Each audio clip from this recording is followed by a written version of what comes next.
Nehemiah chapter 4. When Sanballat heard that we were rebuilding the walls, this is back to Nehemiah's own perspective. So that chapter 3 in there is an insert by some later editor who's giving us an overview of the overall project. This narrative now picks up directly from the end of chapter 2. When Sanballat heard that we were rebuilding the wall, he became angry and was greatly incensed. He ridiculed the Jews. And in the presence of his associates in the army of Samaria, remember he's the governor of Samaria at this time, he said, "What are these feeble Jews doing? Will they restore their wall? Will they offer sacrifices? Will they finish?" They are actually doing that. The temple's been built for like 60 years at this point. "Will they finish in a day? Can they bring the stones back to life from those heaps of rubble, burned as they are?" Tobiah the Ammonite, who was at his side, said, "What are they building? If even a fox climbed up on it, he would break down their wall of stones. So, they're not going to do this. They've been talking for 80 years about building that wall, and they haven't done it. They can't do it.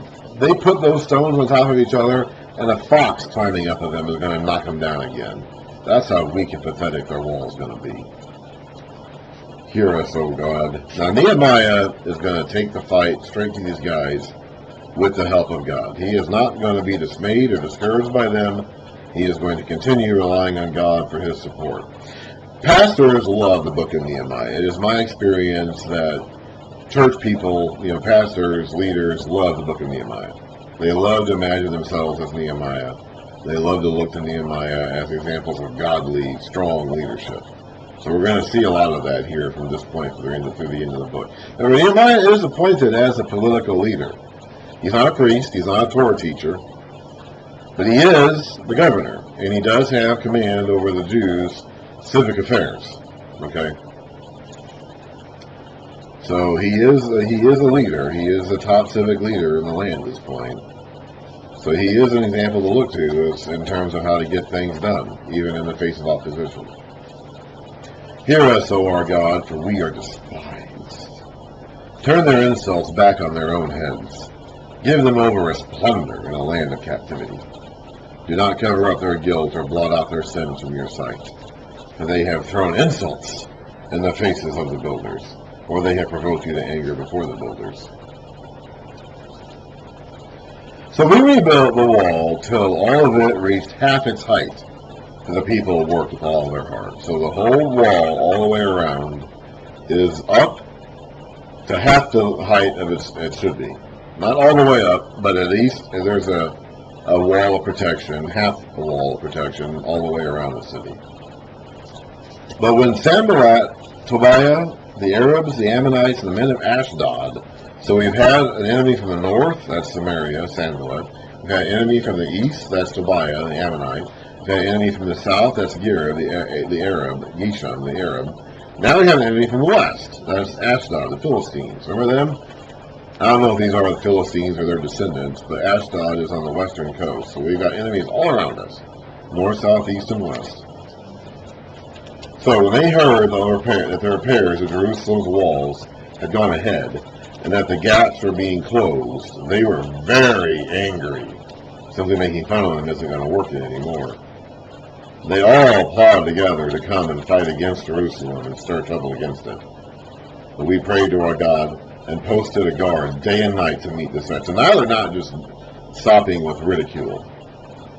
Now they're upping their game up to threats and threats of violence. Maybe even acts of violence that have to be stopped.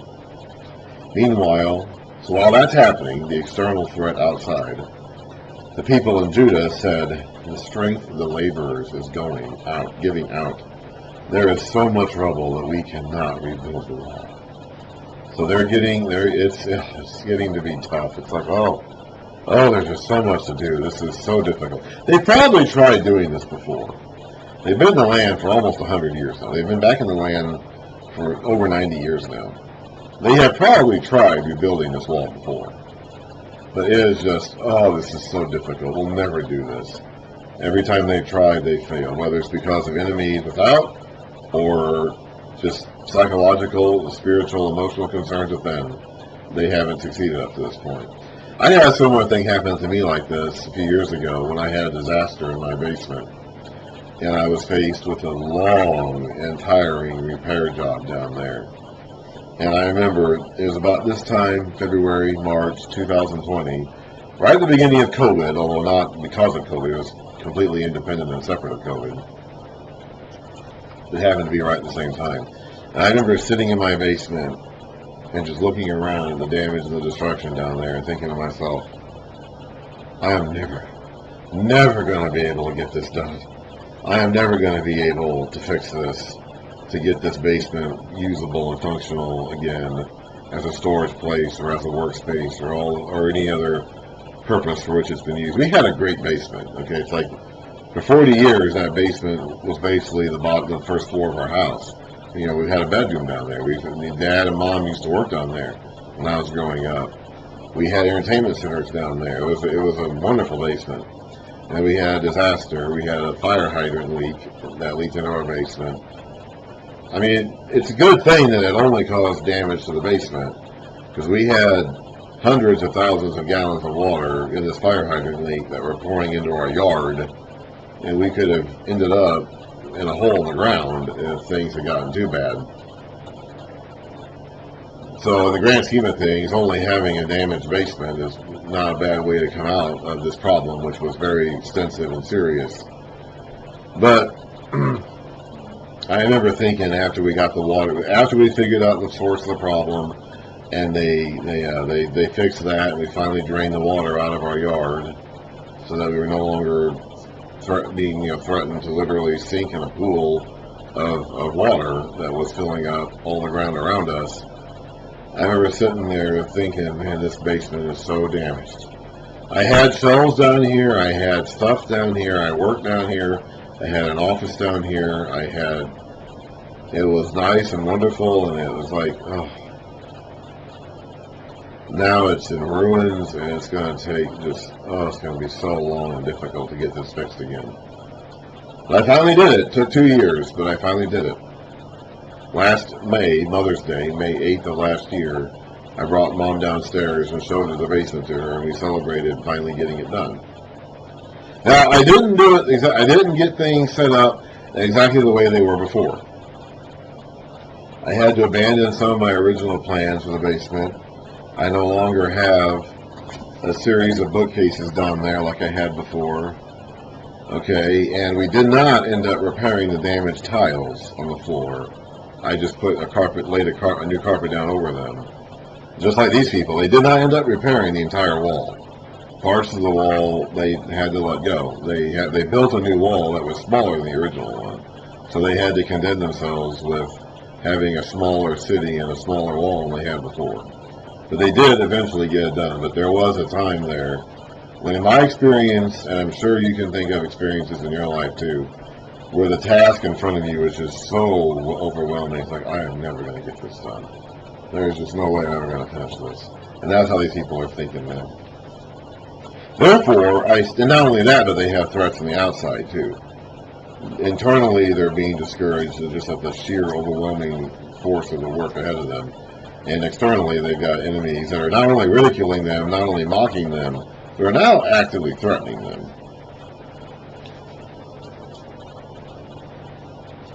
And also, our enemies said, before they know it or they see us, we will be right there among them, and we will kill them and put an end to the work.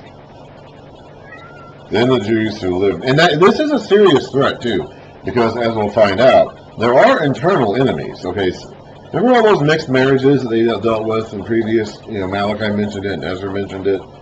Okay, well that led to a lot of divided loyalties. There's a lot of Jewish families that are in the city and in the area that have, there's a lot of people in the city that have extended families that are in these areas around them.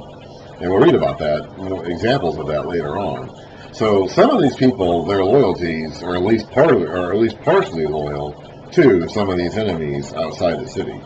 So they could have threats. I mean, not only could they have discouragement and frustration internally, some of these threats could be internal as well. Some of these people who are opposed to the building or opposed to the work could even be there in the city among them, and they may not know it. Then the Jews who lived near them came and told us 10 times over, wherever you turn, they will attack us. Therefore, I stationed some of the people behind the lowest points of the wall at the exposed places, those would be the weakest parts, posting them by families with their swords, spears, and bows. So he put family groups that would be united with each other in some of these weaker spots along the wall.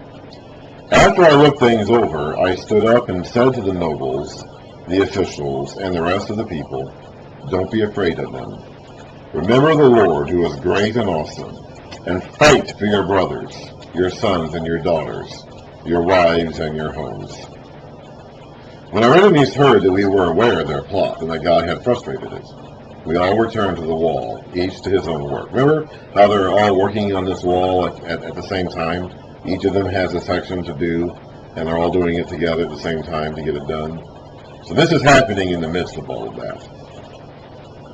From that day on, half of my men did the work, while the other half were equipped with spears, shields, bows, and armor. The officers posted themselves, behind all the people of Judah who were building the wall. Those who carried materials did their work with one hand and held a weapon with the other, and each of the builders wore his sword at his side as he worked. But the man who sounded the trumpet stayed with me, so they could call the army together for battle at any time. So they're vigilant. Not only that, but they're even more vigilant, as we read about. Then I said to the nobles, the officials, and the rest of the people, the work is extensive and spread out. Remember, they're all working on the wall at the same time in different spots. And we are widely separated from each other along the wall. Wherever you hear the sound of the trumpet, join us there. Our God will fight for us. So we continued the work with half the men holding spears. From the first light of dawn till the stars came out. At that time I also said to the people, have every man and his helper stay inside Jerusalem at night, so they can serve as guards by night and workmen by day. Neither I, nor my brothers, nor my men, nor the guards with me took off our clothes. And these would probably be the armed escort he got from Artaxerxes and came here from Persia, probably is who he's referring to there. So none of them, neither I, nor my brothers, nor my men, nor the guards with me, took off our clothes. Each had his weapon, even when he went for water, even when they slept at night.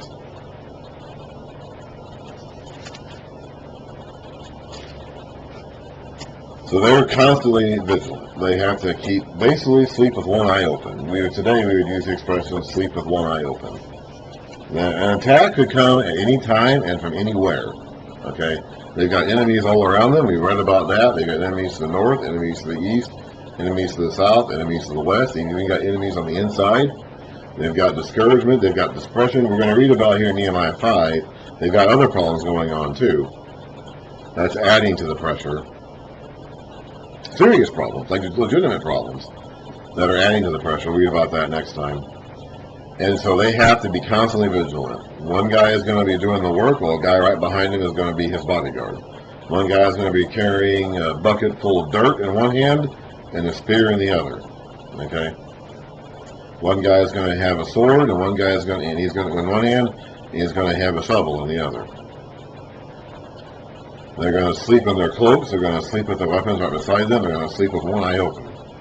Okay, and they have the trumpet around Nehemiah, so he can call them all together at any moment in time.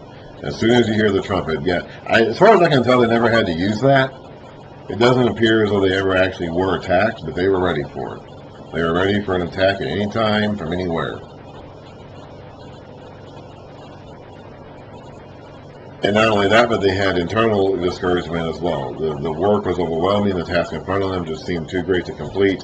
And the time and the focus and the resources they had to devote to it were taking away from other things that also needed to be done, such as farming their fields. And that meant that their families were going hungry because they had no men to work the fields, since they were all in Jerusalem working on this wall. So they had all kinds of problems that Nehemiah had to deal with. And we'll read about that next time.